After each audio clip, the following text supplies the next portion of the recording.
Hello, everybody. So, I'm going to give another attempt at sourdough. I'm going to show you how to make sourdough, at least in the simplest form ever, because I'm not going to lie, I still don't have it down. This is my third loaf. I made a loaf yesterday. I baked it this morning. It didn't turn out great. I'll show you what it looks like.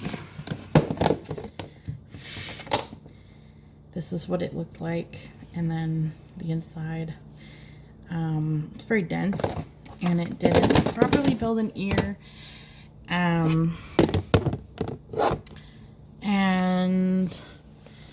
there was issues with it. I tried an auto-lease method, auto-lease. Didn't like that either. It didn't work out very well for me. I don't even know if this is ready, so if it's not, I won't be able to make dough. But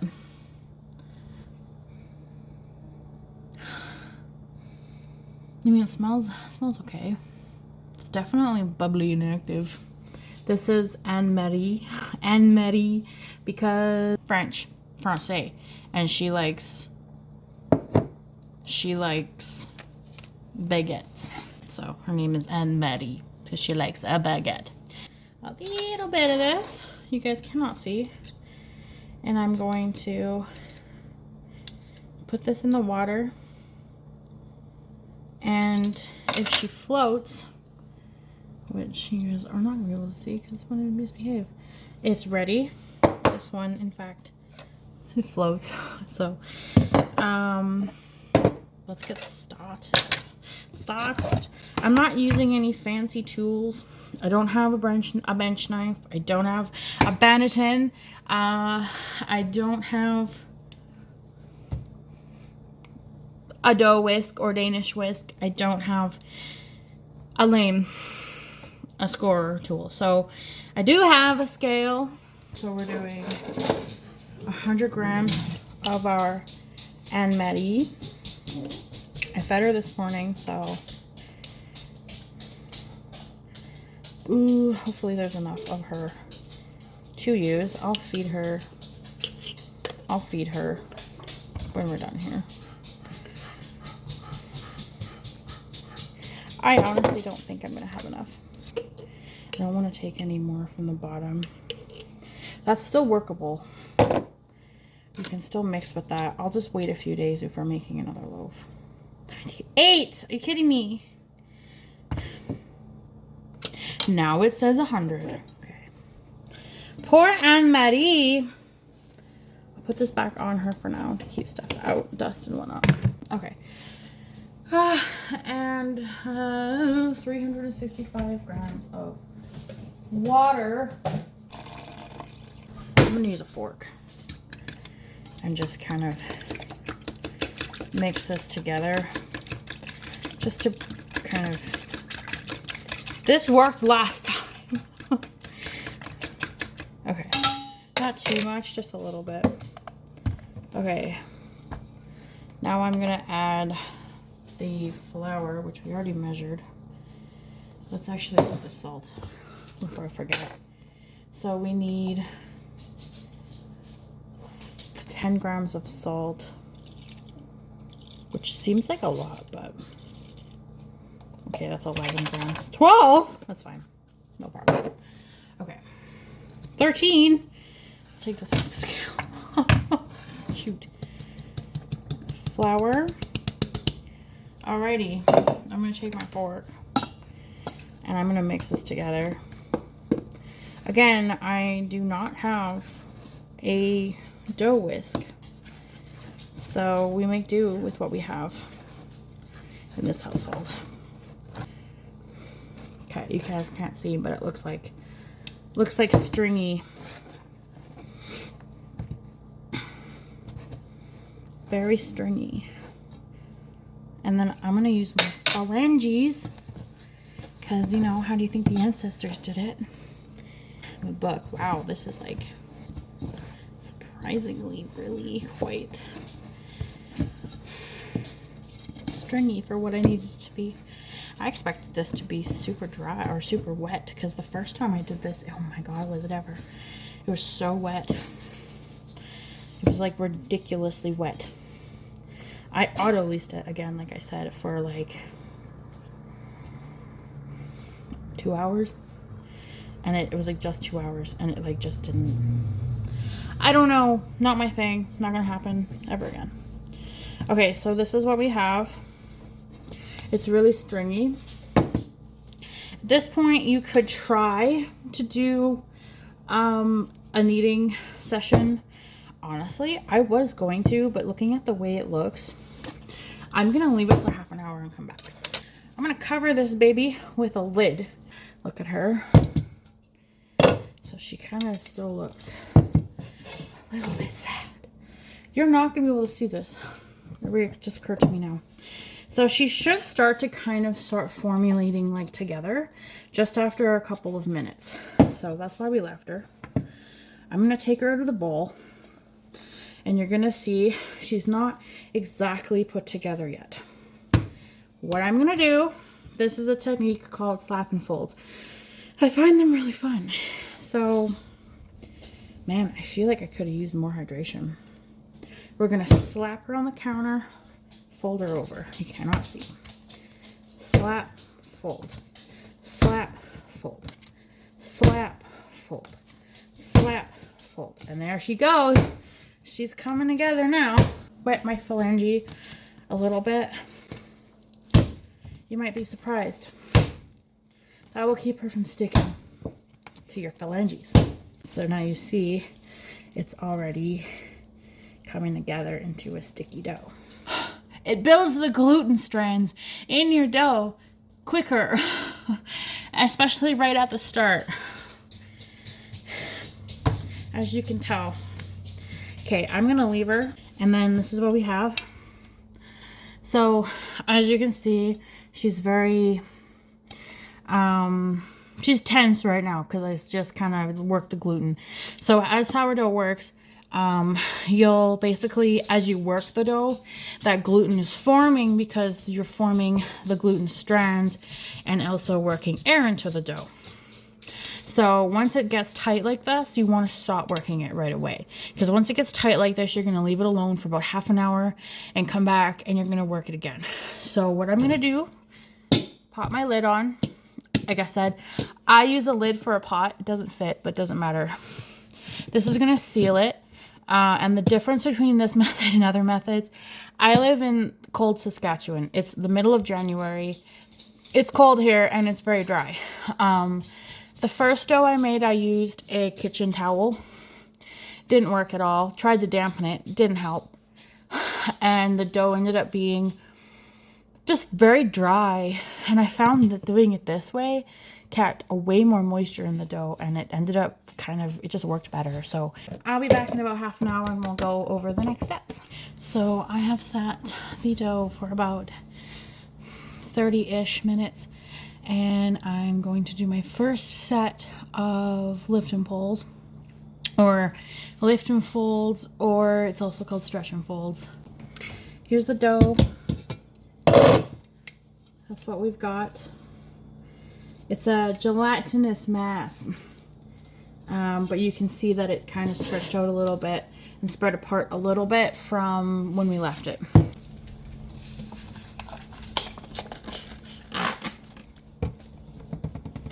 We're going to pick up underneath the dough. We're going to stretch it and fold it over. And we're going to do that in like the 4 sections. So we stretch it and we fold it over. We stretch it and fold it over. And this is why it's called either a stretch and fold or a lift and fold. And I find it helps if you kind of jiggle it as you go. So that's what the first round looks like. I'm going to do about 2 rounds. If it needs more, I will. You don't want to overdo it. So you can already see already it's starting to come in. Just a little bit. I'll just do 1 more and then we'll leave it alone. Okay, so that's what the dough looks like after the first set of stretch and folds. Put the lid on, and we're going to give another half an hour, and we're going to come back and do another set of lift and folds. All right, so it's been another 25 minutes. This is what we've got. I'm gonna do another round of stretch and folds, but I'm gonna do less this time because I think I overdid it in the last round. So same idea, we're just literally lift and folds, the stretch and folds. Wet your hand first. Get underneath it like this, grab a chunk and pull it forward and put it down. Very easy. Don't get your hands too wet because you don't want to necessarily incorporate too much more water. And I'm actually going to do more than what I thought it was. Yeah, that should be good. So I did about 5 times there, just around. So that's what it looks like. It's starting to make a huge difference from where we started. Pop that lid back on. And we're going to give that another 30 minutes. And then when we come back, we're going to try to do coil folds, which are different. Actually, they're a lot different than lift and folds, but they are a lot more gentle than lift and folds, which means it'll maintain the structure and like the air that we've put into it so far. It will help to maintain that. So we'll just give it the 30 minutes somewhere in there, and then I'll come back and we'll do that and we'll figure it out as we go. Okay. I am back, bitches. So this is what we got. This is our 3rd round of kneading the dough. I'm gonna give my hands a quick wash. We're gonna wet our hands. I went everywhere. So I'm gonna try coil folding. I don't know if it's gonna work, so I can't promise I'm gonna stick to it. I might end up just doing lift and folds. But essentially what you're supposed to do, and I don't know, my dough's gonna be wet enough. We'll see. So what you're gonna do is pick up your dough, oh God, from the middle, like this, and then you see how it's rolled over already. And then we're gonna gently place that back over itself. So basically you're tucking, you're rolling and tucking rather than lifting necessarily. So then I'll come over here. My bowl sucks. Well, let's do this on the counter. Counter's clean. And then you're kind of pressing it back down. And then we are lifting and folding, which, as you can see, I don't think it's actually doing anything. I'm not gonna lie. But people swear by this. I don't know if I should put it in the bowl and then the balls of the bowl is what stretches it down. I don't know. I'm not sure. We'll do it one more time. And then we're going to come back in for one more, which will be another coil fold. So another one of those, but we'll see. Okay. There's people outside my window in a truck. I think they're clearing snow. Okay. So this is the last set on our dough. We can see how far it's come so far. Look how like elasticy it is. It looks good so far, so I'm gonna wash my fingers. Sorry, there's a truck outside hauling a van, but it's the van's, they're stuck in the snow drifts because they're trying to do the roads today. Fucking took them long enough. We've been waiting here for them to come do street cleanup for ages. Middle of January, come on now. We get snow in like October. Okay. So wet my dirty phalanges. The clean phalanges. Jeez. And we're gonna do the same thing. We're gonna do some coil folds. Okay, so we're just gonna scoop. It's really hard. You should feel a little bit more elasticy now. See? And then we're gonna fold it down onto itself. And we're gonna do it again. Oh, he got out. Probably taking it to SGI behind us. Insurance company. That's what I would assume. And then we lift.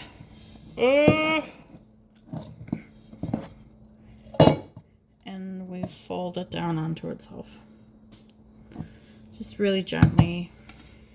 Just really gently. And now you see it starting to, where it's not wanting to come apart much anymore. Woohoo! And I think that's all we're going to be able to do.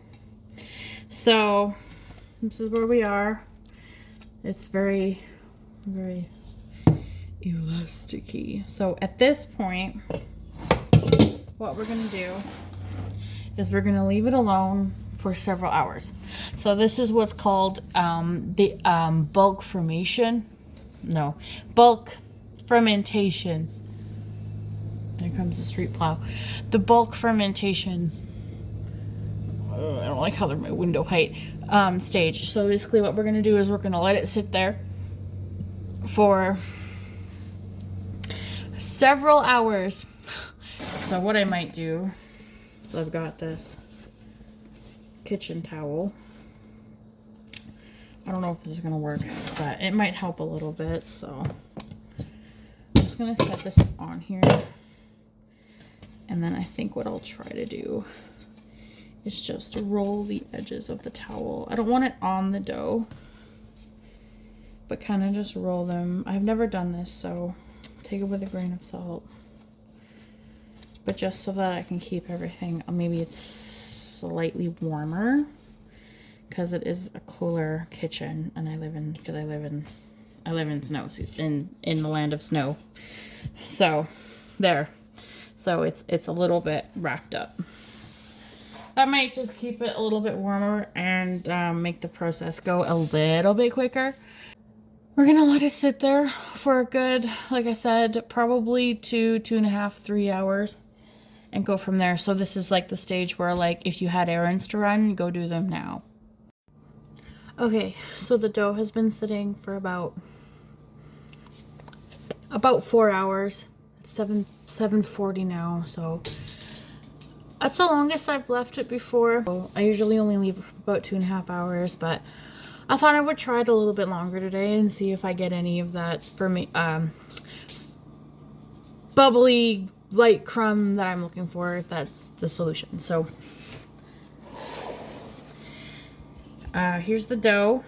I've had it sitting like this. I actually had it sitting under my, you can't see it, the kitchen oven light for the last maybe hour and a half, because I actually forgot it was even on. This is where we're at. It looks, I don't know, there's a hair. It's gonna bug me. I did wash my hands already, by the way. So I think it looks like it got bigger. You know what? I think it has. Maybe this was the way to go. You can see some bubbles. It's hard to see on the camera. And you see how it, you're not gonna be able to see. It kind of jiggles. So I am not gonna let it sit any longer than this, but you could if you wanted to. I'm gonna have to somehow figure out how to move this so you guys can see. You still can't see. That's a little better. Okay. So I'm gonna have little micro hairs. It's just like a thing.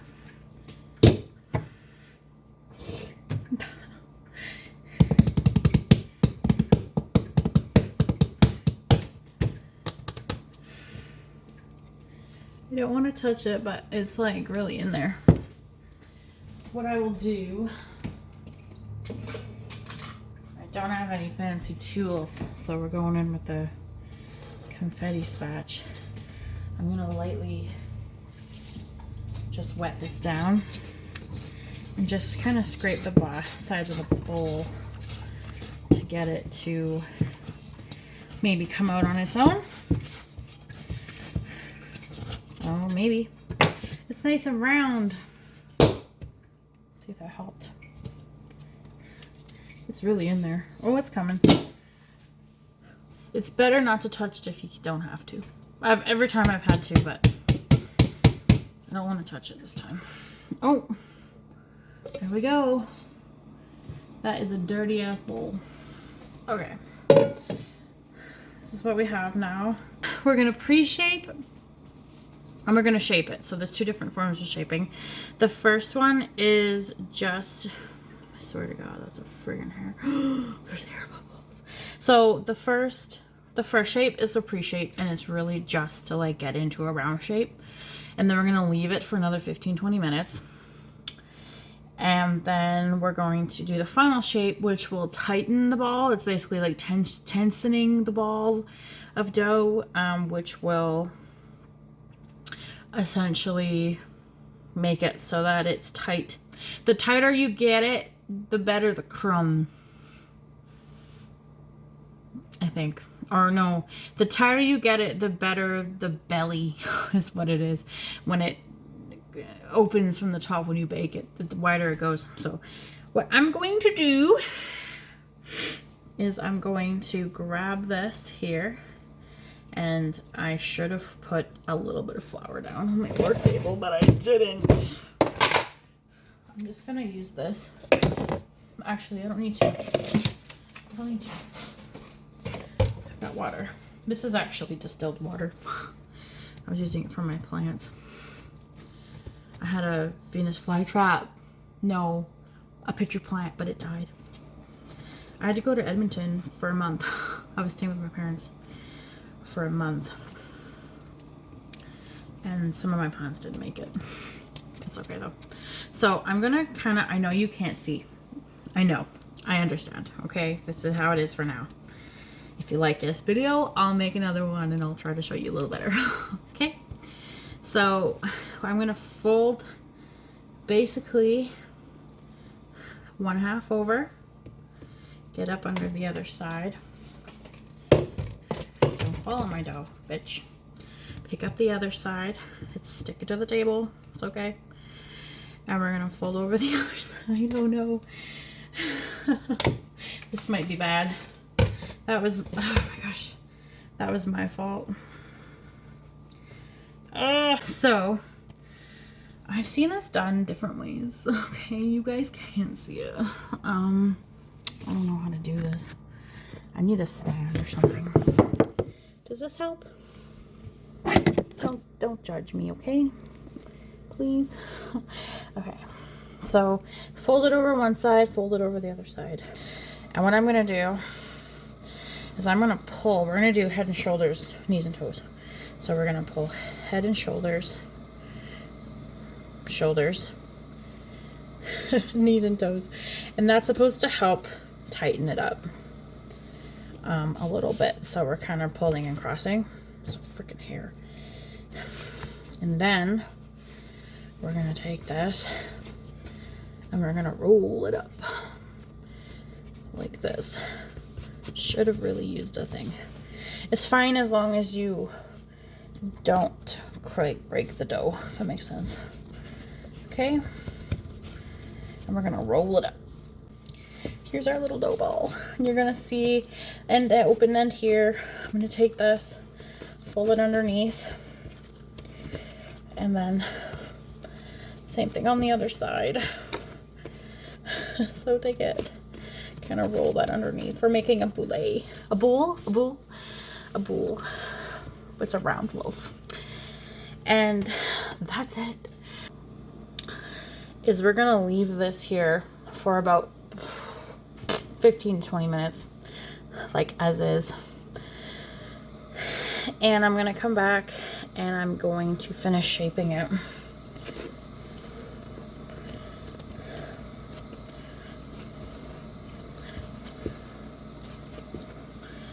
we can try the rolling technique. Oh yeah, no, actually, that's actually working really well. I love that. Oh, it's so satisfying. But you cup your hands and you kind of pull it like a C. Oh, it's beautiful! Okay, sorry. So, I'm going to leave this as is. And we're going to come back and ooh, there's a bubble there. And we're going to tighten this up. Pop that sucker over it. And we're going to let this sit on the counter again for another 15-20 minutes. And I'll be back. And we will continue. We will proceed. Okay, so it's been longer than 10-15 minutes. That was my bad. I set a timer and then I ignored it, so my bad. This is what we have. You can't see it, can you?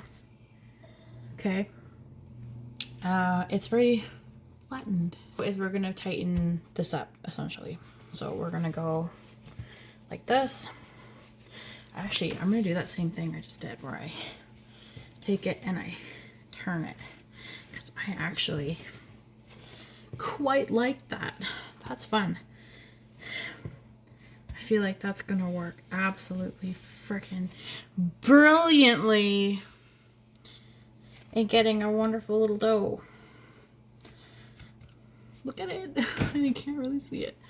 This one, it's got a hair. You know what? I can't really avoid the hair. I don't know if they burn off or not, but they're there.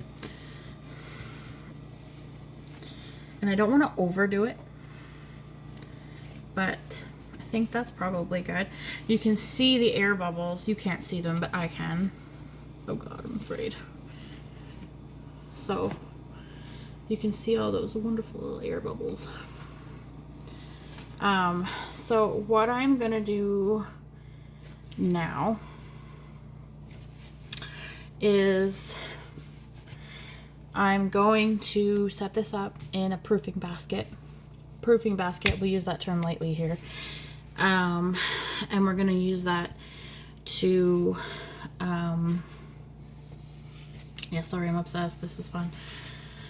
It's still like crazy amounts of bubbles in there. I actually have high hopes. Okay. So it's not a proofing basket by any means.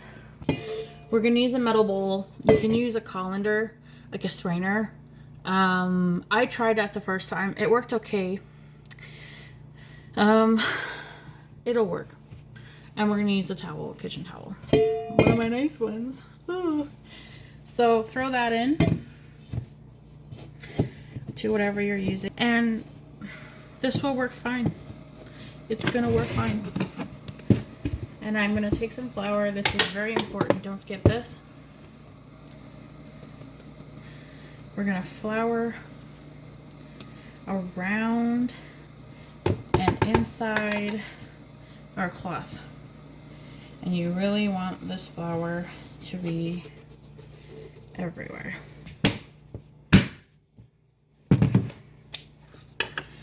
And then we're going to take our beautiful loaf. Okay. Now this is important. We're going to put this in the basket. We're going to flip it in so that the seam side, the bottom, is going up. I'm actually going to do this a little bit funny. I'm just going to take a small amount of flour, put that on the outside of the bottom as well. And I'm just going to wrap this into this towel like this. Not sure if I should be, but I'm going to cover this with a lid. This lid's too small now. And I'm going to pop this in the fridge. And I'll see you in the morning sometime, maybe mid-afternoon or early afternoon. And we're going to we'll score it and bake it. So I like to cold proof mine. It's called a cold retard. Let that sink in. That's the actual term for it. It's called a cold proof, which is a little bit better. So you can either cold proof or warm proof. You do a room temperature proof or warm proof, you're essentially leaving it out in your kitchen like this for 5 hours. Some people say like 6 hours. It's just, look it up. I'm not sure. I've never tried it. And it rises faster because it's in warm temperatures. So, but because we're putting it in the fridge, don't mind the pipes, please. It's really annoying. Because we're putting it in the fridge, we're gonna basically leave it in there until we're ready to bake. You can leave it in there for up to 36 hours, which is a long damn time. I don't think I have the patience. I don't think I have the patience to leave it in there that long. So, but the longer you leave it, the better it'll work. And they're getting more tang the longer you leave it. But I typically will just leave it overnight in the fridge and then bake it the next morning. That's what I've been doing. This loaf looks, it looks beautiful so far. So we'll see what it looks like in the morning, because until then I won't know. So yes, I'm excited. So stay tuned for that. Next time you see me, it'll be like 8, 9 o'clock tomorrow morning. Maybe 10. We'll see. Good morning and welcome back. It's about 10 a.m. Just about. It's like 9. And it's probably pretty close to around 10 a.m. right now. We're going to pull this damn sourdough loaf out of the fridge. And we're going to bake it. We're going to score it and bake it. So I actually preheated the oven already because it's just something we don't have to do. I put it at 475 today. That's the plan. I've got my oven mitts ready. And I got my oven on. So let's take out the dough. I'm excited.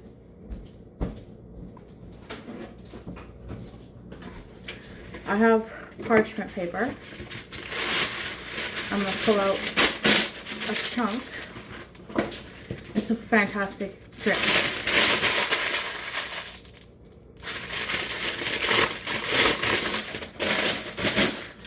Spread it out.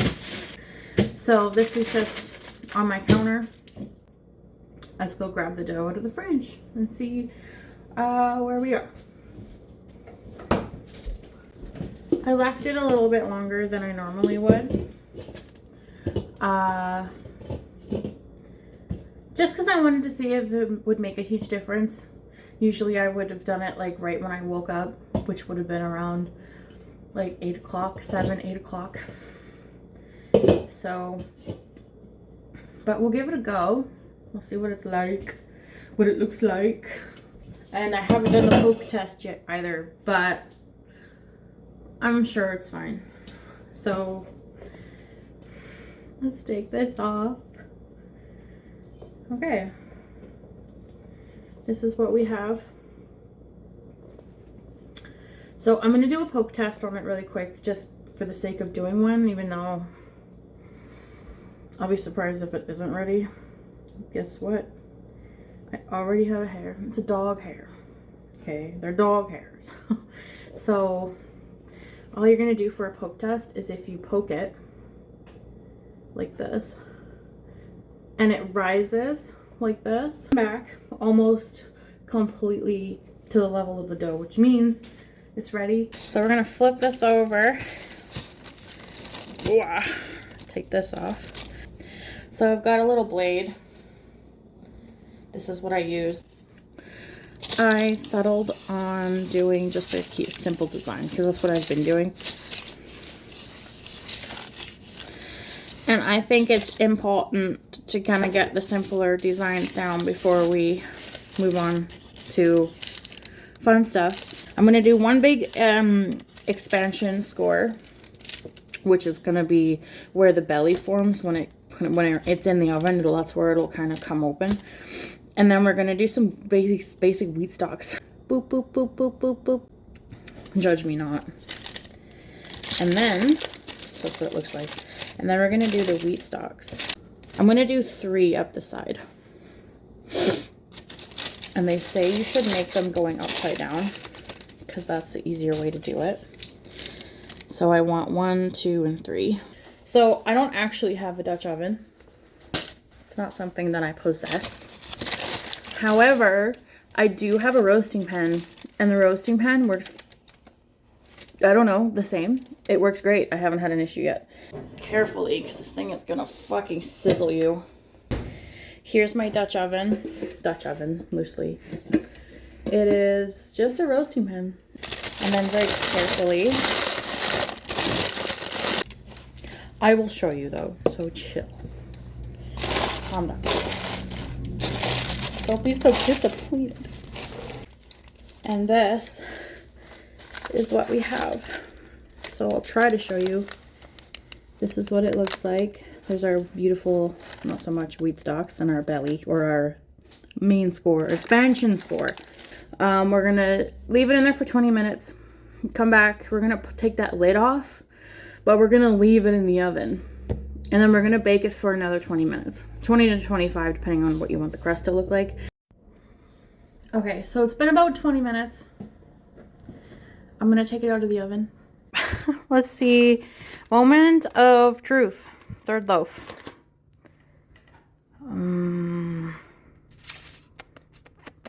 Okay.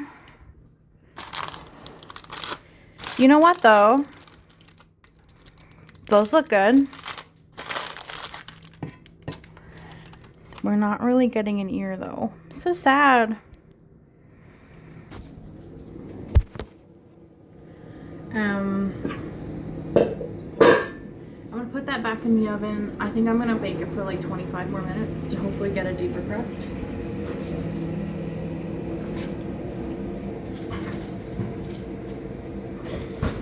I think 25 minutes will be good. So I'll be back then, and then we'll pull it out for the final reveal. Okay, so I left it a little bit longer than I said I would. That was my bad. So we're gonna take her out and see what she looks like. Oh, you know what? I love it. That's what she looks like. Not so much an ear, but we do have some nice wheat stalks there. I'm gonna take it out of here.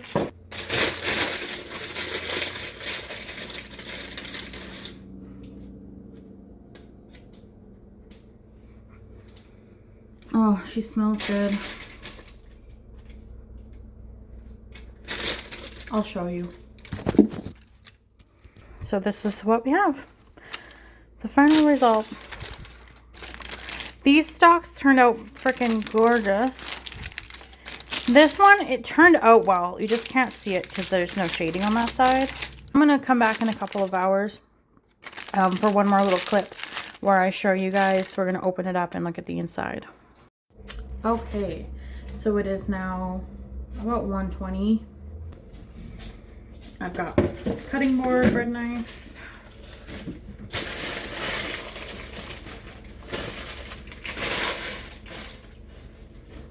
Let's have a look at the inside.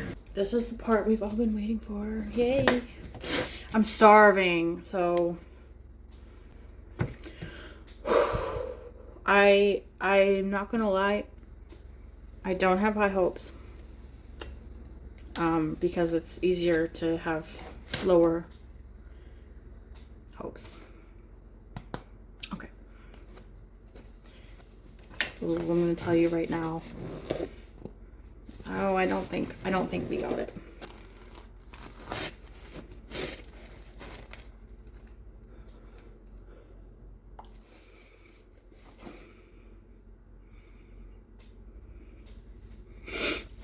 Hold that thought. Hold that thought.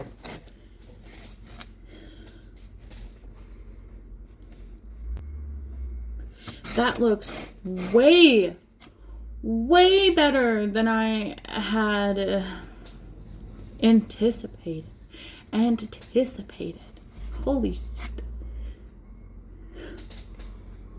Oh, it smells really good.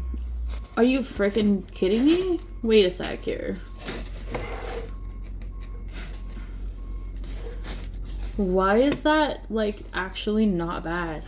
We'll see what it tastes like. Oh, this knife needs to be sharpened. drives me nuts. Wow. Holy shit. Wait though, did I actually do it? Did I actually do it? I'm just gonna put a little butter and just taste the edge. Here goes nothing. Cheers. Skull. I am putting that in the books of win because I got the crumb I wanted, more or less. It's a little bit too dense, but like I'm really getting on, like I'm onto something here. But there's no sourdough tang. I'm so hungry. It's so good. Anyway, on that note, thanks for watching. If you got through the whole video, give me a like because you deserve it. That was probably pretty damn rough. But I just wanted to make a channel just to kind of, I have hobbies on top of hobbies on top of hobbies. Like I craft, I crochet, I do like thread stuff, like DIY projects, Lego, all sorts of things. Planting, I do house plants. And I just wanted to showcase, or I guess make a channel or a community, you could say, where just to do something different with it and kind of share it. I don't know, create a community. I thought it might be kind of fun. So that's all this is, in case you're wondering. It's like my first video on the channel, so I thought maybe I would just do a little explaining myself and let you know what's up. And I've got some fun stuff planned. Also, I might do crochet and spooky stories from Reddit. That one I'm excited for. I've been wanting to do that for years. Alright. That's a good note. Thanks, Georgia. Georgia says goodbye.